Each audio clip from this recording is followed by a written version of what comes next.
They were like, kind of like animals. You know, even though they have protection rights for animals today, but there was a time when they didn't even have protection rights for animals. People had animals, they would put them in dog fights and animal fights, chicken fights, all kind of fights against other animals, and they would fight to the death. That means one of those two animals were going to kill the other one. You're talking about some cruel acts. And they still do cruel acts even still today.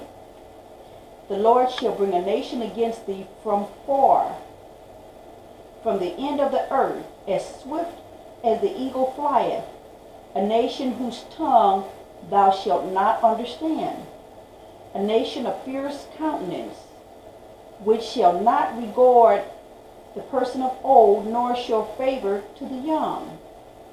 He shall eat the fruit of thy cattle and the fruit of thy land, until thou be destroyed, which also shall not leave thee neither corn, wine, or oil, or the increase of thy kind, or flock or sheep, until he have destroyed thee. So he basically had someone come in and take everything that they had. And he shall besiege thee in all thy gates, until thy high and fenced walls come down. He's going to surround you, wherein thou trustest throughout all thy land. And he shall besiege thee in thy gate throughout all thy land, which the Lord thy God hath given thee. So where God was your protection, now you're going to be on your own. Since you don't want to listen, you want to be hard-headed, okay, well, sure, I'll leave you on your own and see how well you can protect yourself without me. And thou shalt eat the fruit of thine own body. Now this is really sad here, that you could be in such a impoverished condition, just starving to the point where you start eating your own kids. And thou shalt eat the fruit of thine own body, the flesh of thy sons and thy daughters, which the Lord thy God hath given thee, in the siege and in the straitness wherein thine enemies shall distress thee. That means they're going to starve you to a point where you're just going to go into cannibalism. There's a scripture. Let's see.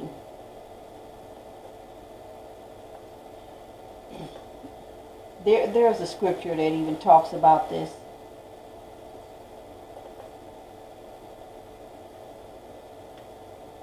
Let me see if I can find it.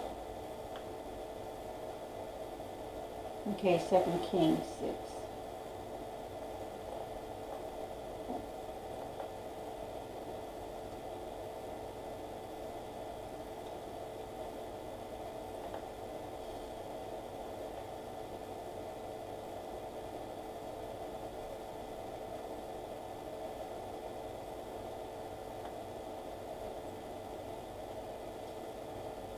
Okay, and there was a great famine in Samaria, and behold, they besieged it until the ass's head was sold for 4 pieces of silver, and the 4th part of a cab of dove's dung, meaning his feces, or his poop, for 5 pieces of silver.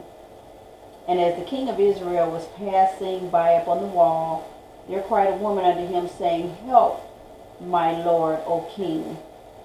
Now, listen to what this woman says.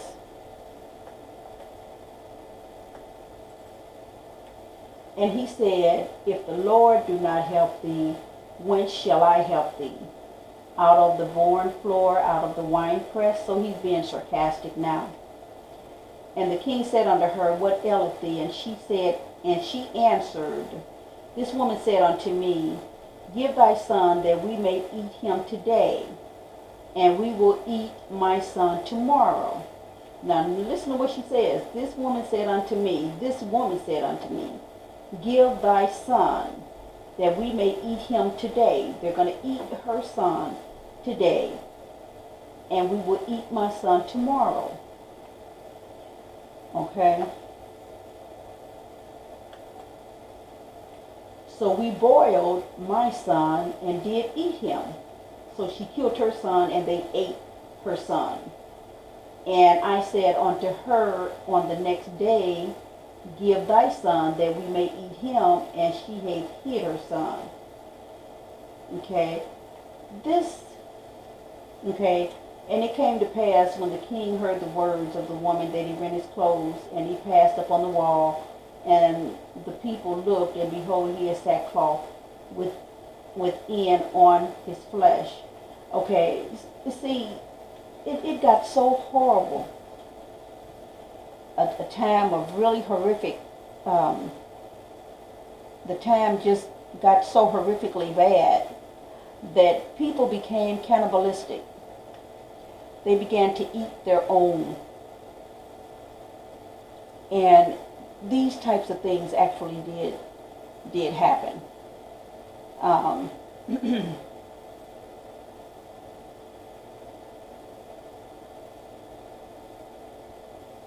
So understand that did happen.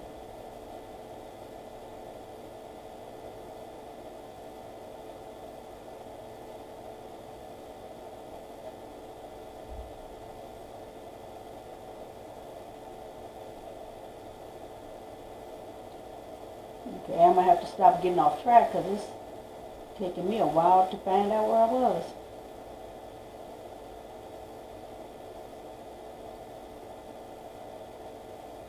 Okay, right here. So they became cannibalistic at one time, and thou shalt eat the fruit of thine own body, the flesh of thy sons and of thy daughters, which the Lord thy God hath given thee, in the seas and in the straitness wherein thine enemies shall distress thee. So it became a horrible time, so that the man that is tender among you and very delicate, his eyes shall be evil towards his brother, and towards the wife of his bosom, and towards the remnant of his children, which he shall leave. So you notice it says the remnant, the last of his children, which he shall what? He's going to abandon them, which he shall leave. Or it could be that, you know, I don't know, but it says there leave. So I'm not going to try to guess. I'm going to leave it alone. So that he will not give to any of them of the flesh of his children whom he shall eat, because he hath nothing left in the siege and in the straitness wherein thine enemies shall distress thee in all thy gates.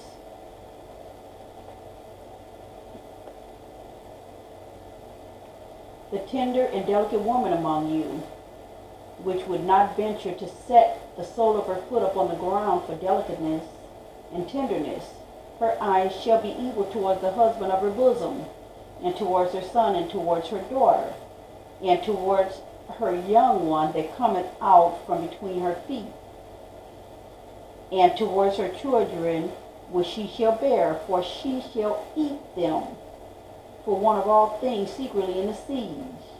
And you notice for all things secretly, discreetly, in the seas and straitness, wherewith thine enemy shall distress thee in thy gates. So it became a horrible time. You know, within their own homes, within their own areas, they suffered so much because of being under curse. If thou wilt not observe to do all the words of this law which are written in this book, that thou mayest fear this glorious and fearful name, the Lord thy God, Yah. Okay.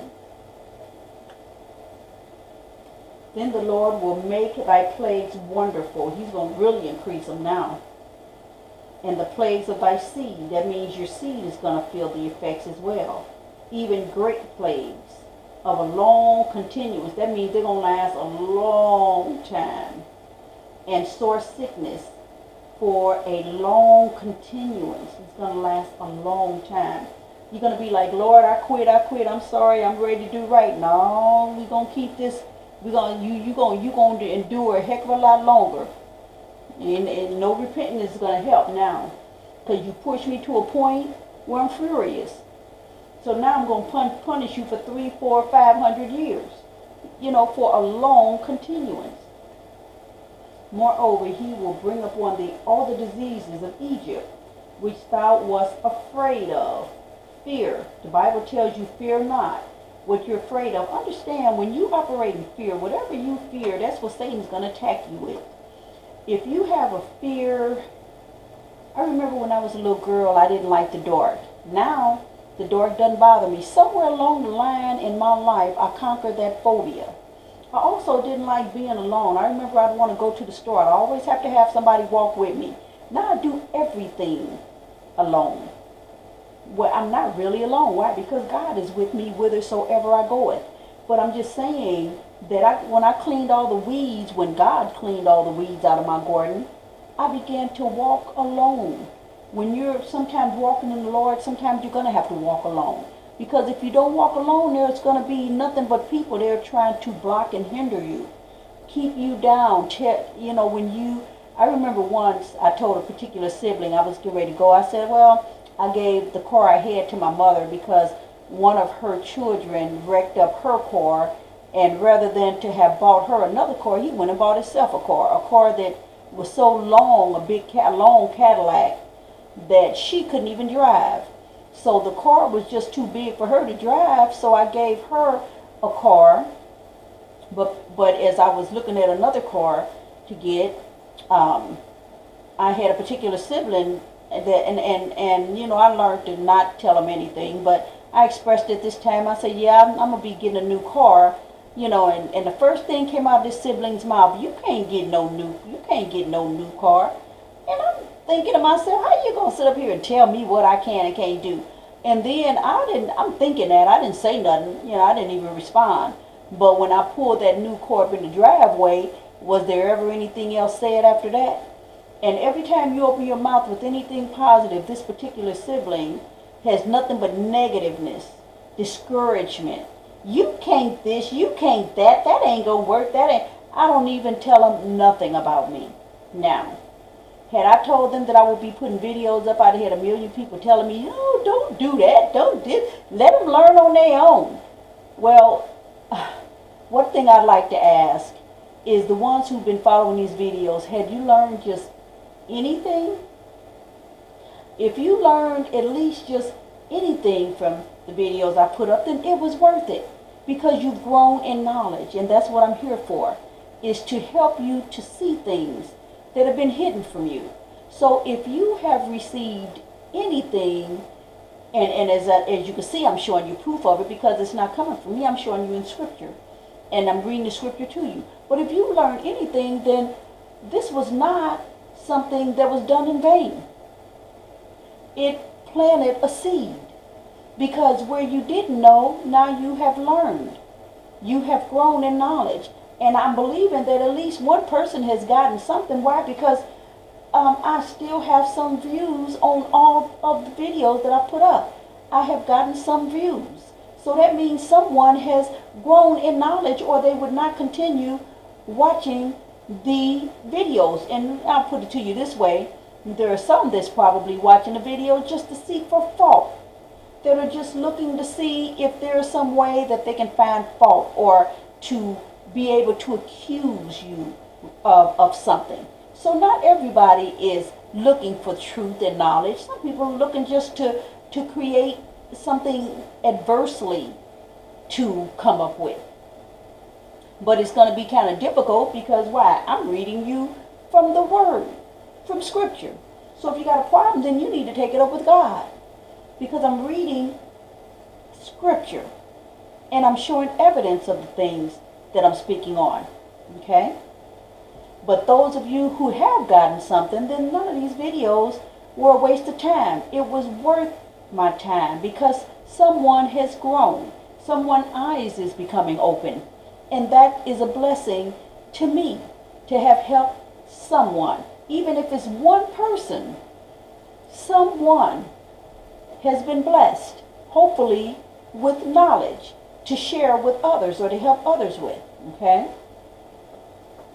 So understand you can't share good things with everybody. If you share something and all they come out with is nothing but negative and discouraging words, stop sharing what you plan to do with haters, with people who are down and doing anything they can to keep you down or to drag you down too.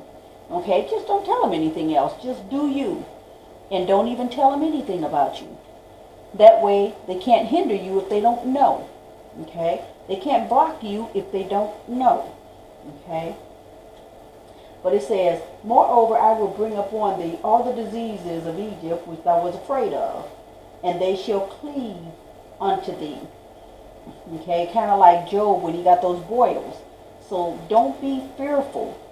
Don't operate in fear, because your weaknesses and your fears will be your defeat. So do not operate. If you have a phobia, conquer it. Why? How do you conquer it? Face it. I remember I didn't like heights, and I made myself, when I went up high, look down. And after a while, I wasn't afraid of heights. But at first, it was intimidating, because I'm thinking, if I fall down there, but look at it this way, if you fall all the way down there, heck, you'll probably be dead before you hit the ground anyways. And if when you hit the ground, 9 times out of 10, you're going to die spontaneously.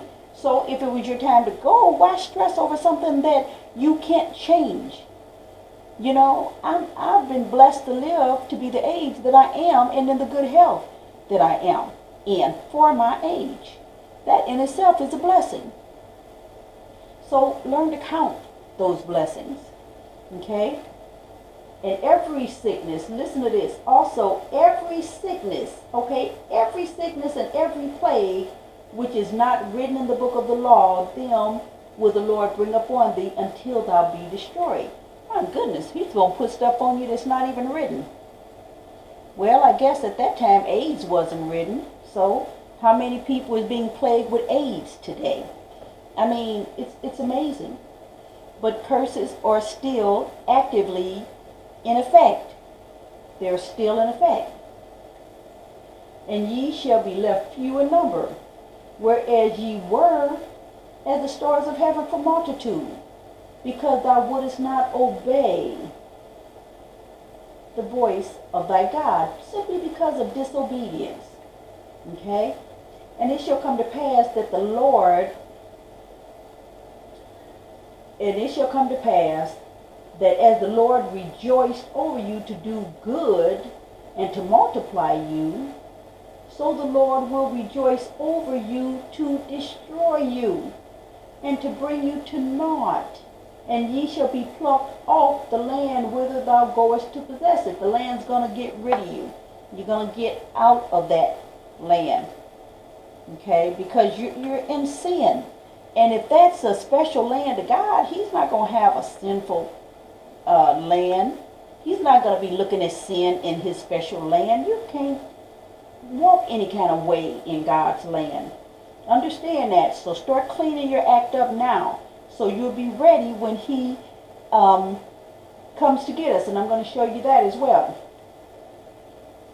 And the Lord shall scatter thee among all people, from one end of the earth even unto the other. And there thou shalt serve other gods, which neither thou nor thy fathers have known, even wood and stone. Now we read this 3 times. Serving other gods, wood and stone. We talked about images. We talked about money. We talked about diamonds and gold, stones of the earth. Okay?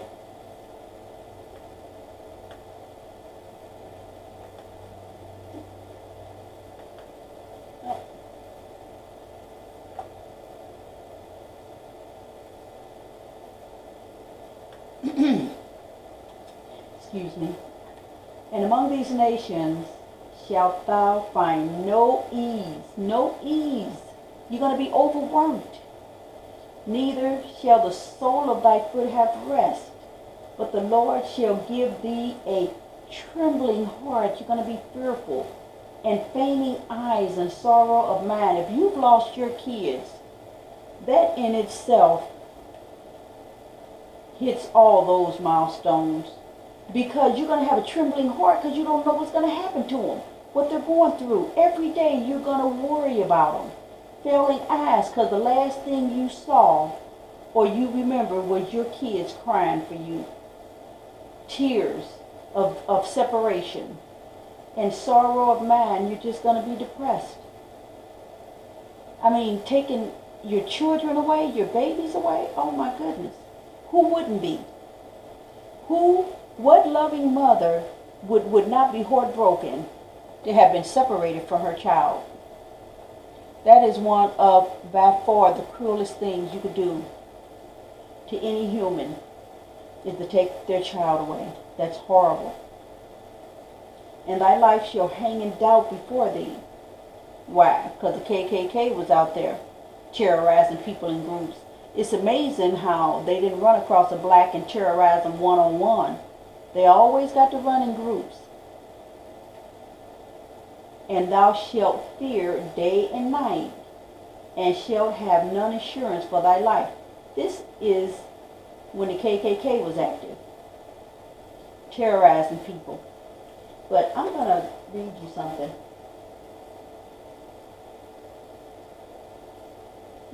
If I can find it.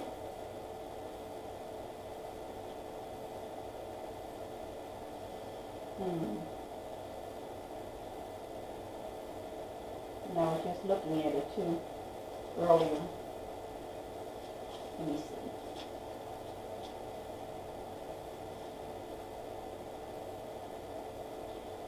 What I was basically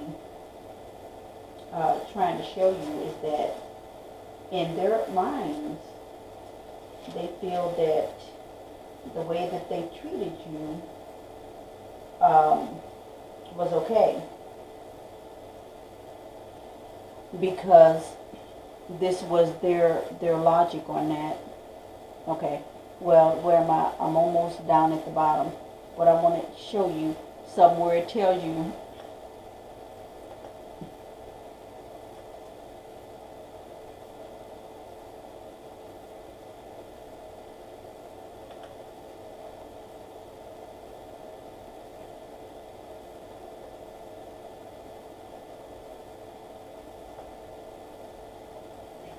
okay, it says, my people have been lost sheep.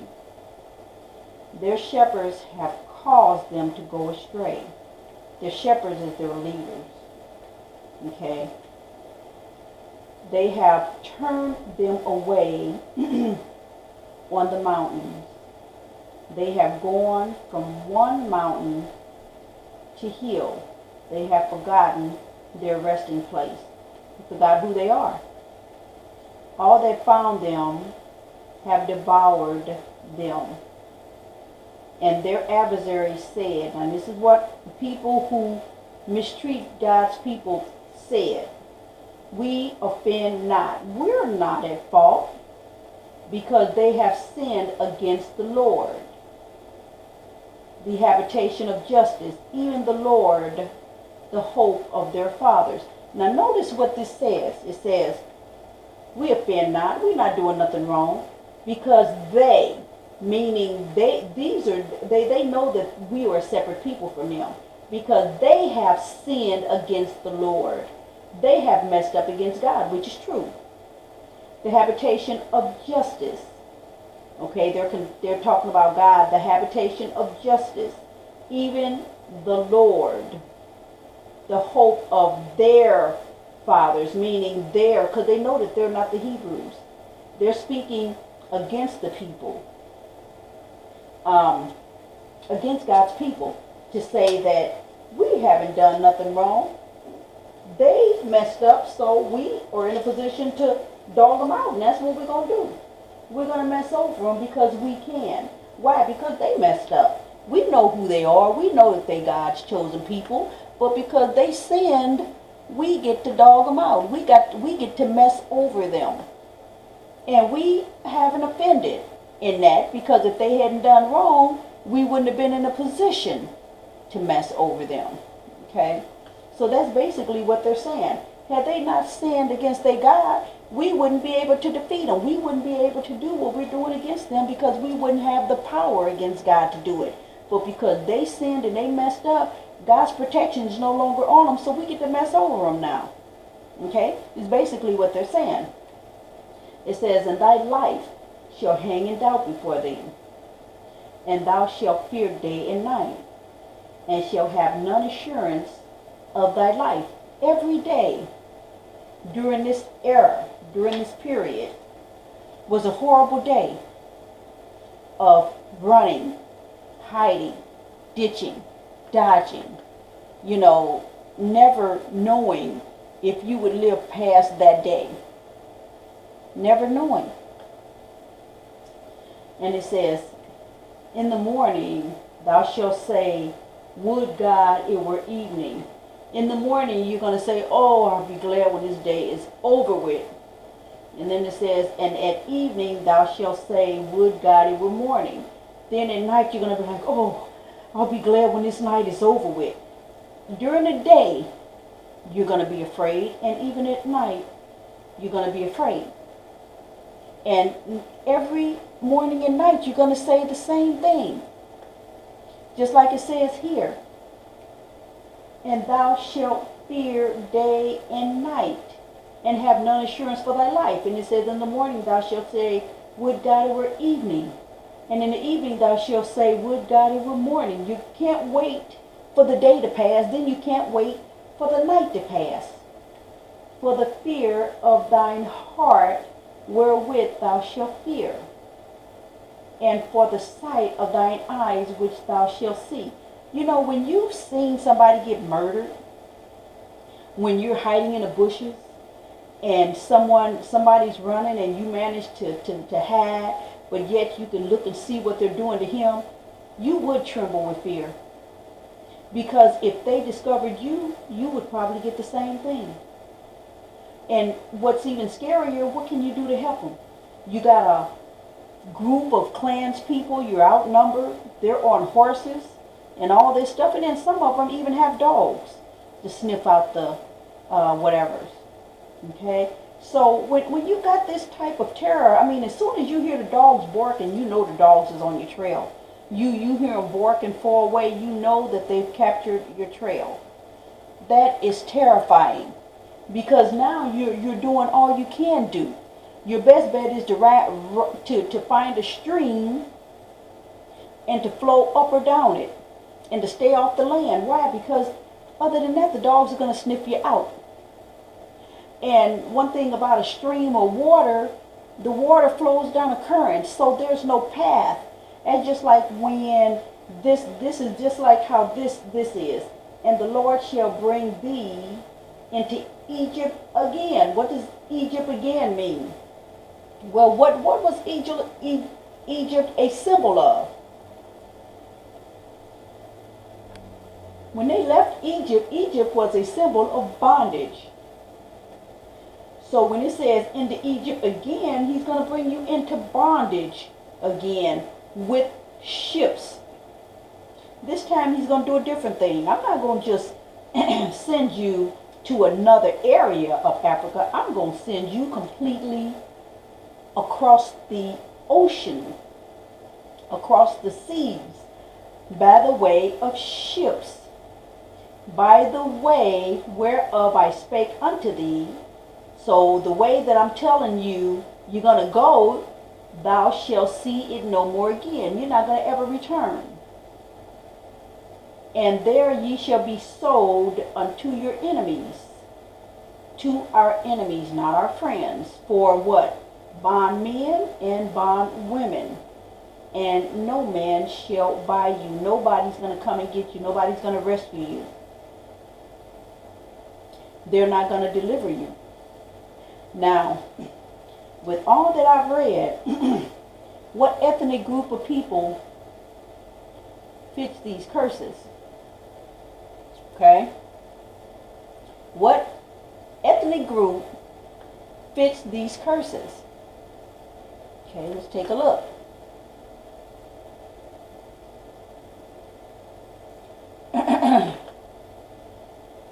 Now, this is Deuteronomy 28.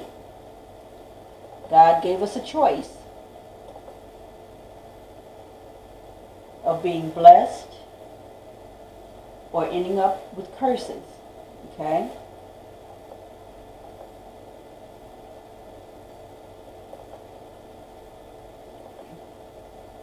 We sinned. The Hebrew Israelites sinned. Why and how did we sin? We know that we were a covenant people. Somewhere along the line, down the generations, once all the people who had actually seen the works of God were no longer alive, somebody stopped obeying God's voice. They stopped worshiping and following God. And when they stopped worshiping and following God, they forgot Him. Well, if you forget Him, then are you going to teach your children something that you don't even remember? So they also forgot to teach their children. Or they also stopped teaching their children. When they forgot, they stopped teaching their children. And once they started walking and following and listening to the people around them, they taught them of their cultures, of their way of life, of their beliefs. And that's how many of them ended up following down this path.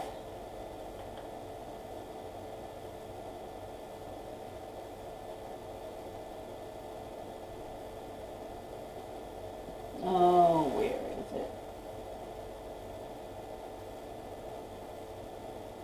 Let me see. That's how many of them started following down this path. Okay? How many of you teach your children about this jolly person here? And yes, I'm speaking it in a very negative tone because we have been following an error. We have been a victim of what's called subliminal messages. We have been viewing pictures of this type of people, to be the Egyptians. The Egyptians were black. We were taught that this person here was a Hebrew. Subliminal messages. Not speaking it, but showing it. Our eyes is seeing this race of people as being God's chosen people. So in our minds, that's what we began to believe. His hair may have some white in it, but it's not wool as a sheep. And we were taught that this was Moses. Moses is a black man. Not the image of Charleston Heston.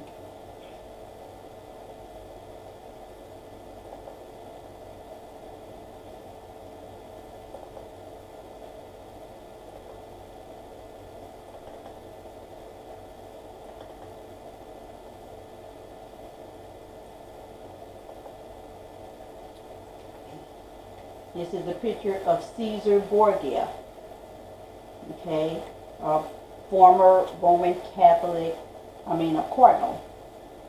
Catholic cardinal.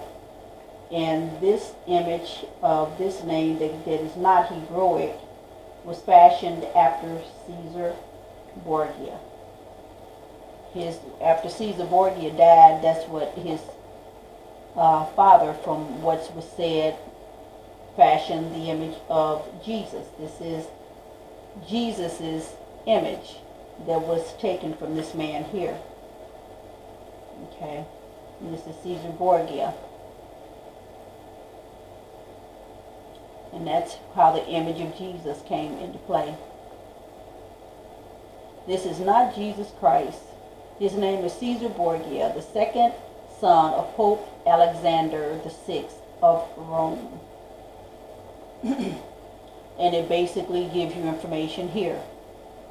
Okay, I'm not going to go into a lot of detail, but you can look that up yourself. Okay, that's a false image. In Jesus Christ, the name is even false. Okay, this is the biblical As we read in Revelation 1:13 through 15, this is the image of the Messiah. Okay. Now, as we read the image, which one of these fit? Revelation 1:13 through 15. Which one of these fit the description that is described there? And that'll let you know if you're walking in error or not. Okay.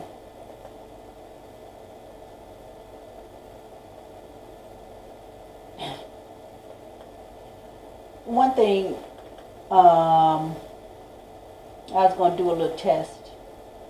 I kind of like playing with tests sometimes. But I'm going to tell you something. In society, or in this society, they tend to want you to believe that a person in white is a good person and a person in black is an evil person. That's how society thinks. A white person is more pure than a black person. That's what society wants you to think, or that has been imprinted in the mind, in people's minds. But you see this image here? That's a female with wings that is coming down to a person in a bed. But let's go to scripture and see. I wanted to leave that up. I really wasn't ready to come here yet, but why not?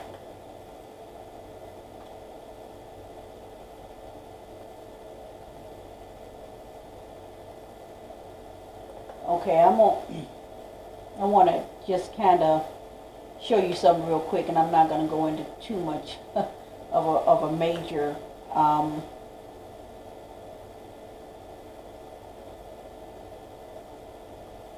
I didn't want to really go too far.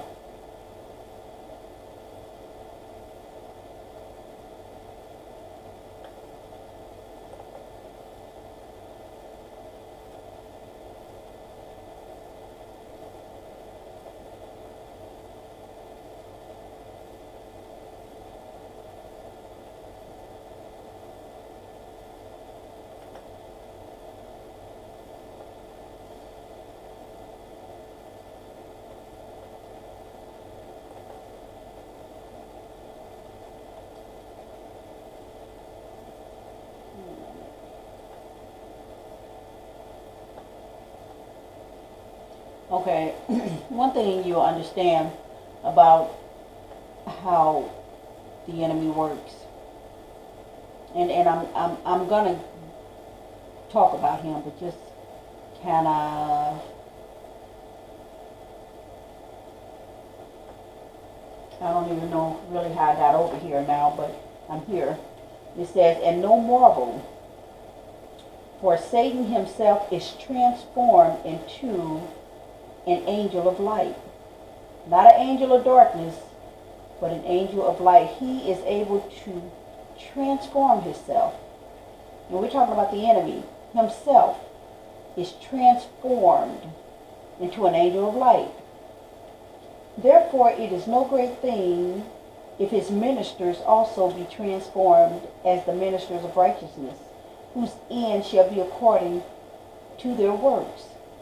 So understand, you got some things going on in this world that you can think is so right and it's wrong. Okay? Like this here. This is what society says an angel looks like, but not biblically. It does not describe in the Bible that a human with wings is an angel of God. So since man has created these white images of a man with wings, this is subliminal messages. We think that this is what an angel looks like. Um, so if we think this is what an angel looks like, if this appears under us, we think it's of God. This person here is deceived because we've depicted this to look like an angel when it's really not an angel. But the devil, in form, coming down in what we, in our minds, believe to be an angel. And we think because it's in white, it has wings, that it's of God, and it's clear that Satan is able to transform himself. He's a transformer. He's not a creator, but he's an imitator. He is able to imitate and mimic, and he's good at what he does. He's not a good thing, but he is good at what he does, which is deceive. He's a good deceiver. He can deceive you and you have no idea that you're even deceived. That's how he operates. He operates by tricking you, by tricking me, anybody that he can. That's how he operates. So understand that when you're following God, you cannot follow what this society teaches you. Because this society teaches you lies. And if you follow the lies that this society teaches you, then they got you where they want you. And that is deceived. This is an image of shackles being enslavement, you know. And this is what the Hebrews have endured. They, I don't know if you can really see this, but this is a black man. There were people that worked with whites or Caucasians to go out and find these slaves and their children. This here, you see he's got a whip in his hand. He's a black. He's of a different tribe. And the Africans, other African tribes, caught other tribes, and they brought them to the slave ships, because for the Caucasians to actually go out into these lands, to go out actually into this wilderness, is almost death. I mean, you got predators out there that if you don't know the land, and you don't, these people are lived in these lands, and they have been taught, the animals, they know the land, to where they can coexist and survive in the land. But a person to come into this land and don't know it would be vulnerable to the predators that live in that land. Now here they were in Egypt, slaves in Egypt. Okay, where it tells you that Genesis says that they will go into slavery. Yeah, they did go into slavery. That was 400 years. Well, actually, wait, back. It was 400 years, 430 years in Egypt. So this might have been about even the time of the slave ships. But what I really wanted to get into is this one here, to show you how they were crammed on large ships like sardines. I mean, can you imagine? I'm sure that most of them couldn't breathe, didn't have good oxygen, good ventilation. Most of them died on the ways. I mean, they packed them in there. I mean, look at this. These are people packed. I mean, everywhere they could get a person. 1, 2, 3. I mean, packed like just in rows, and it's just awful.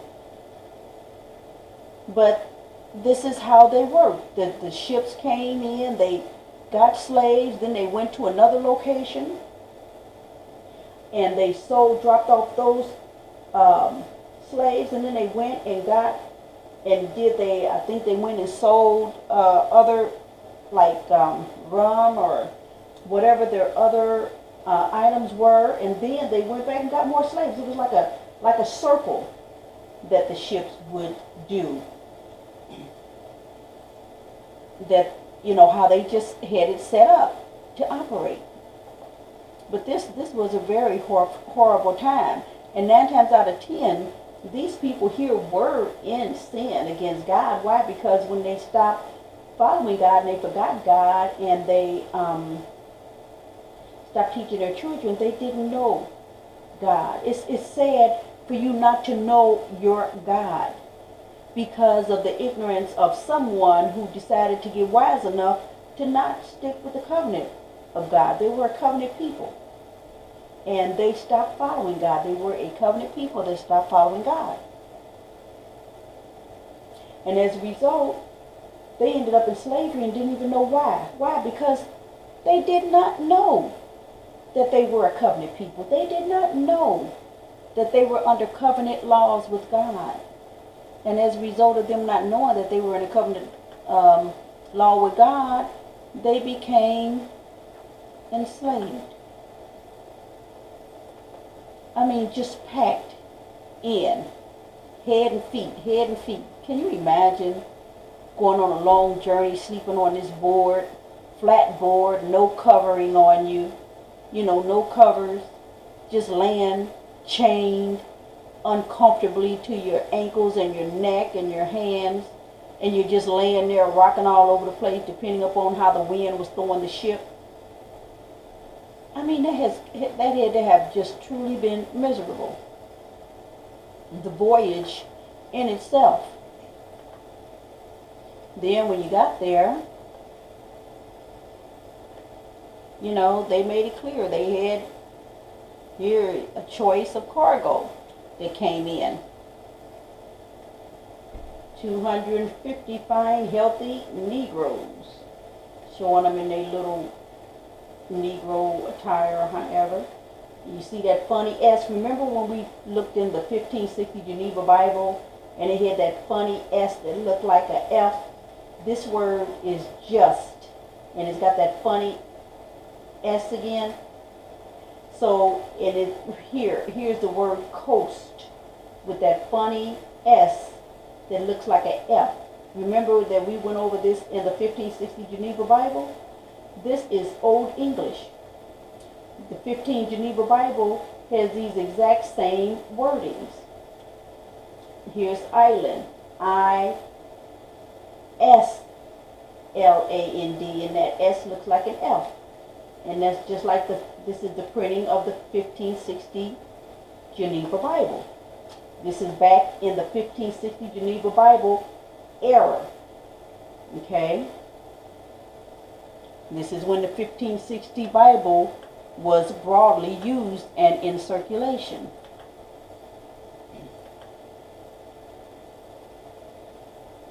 I was trying to look for a date on this, but I don't see a date on this particular advertisement. But this was definitely back in the time that the Geneva Bible was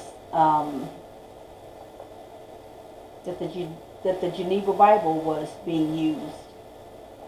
You can tell by the font, and here they are separating the families, Okay, this one here is in the 1800s. We know that this here is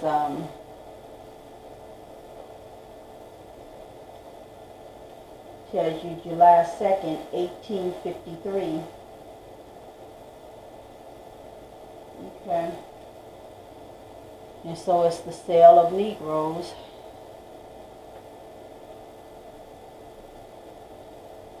It tells you how much they were being sold for.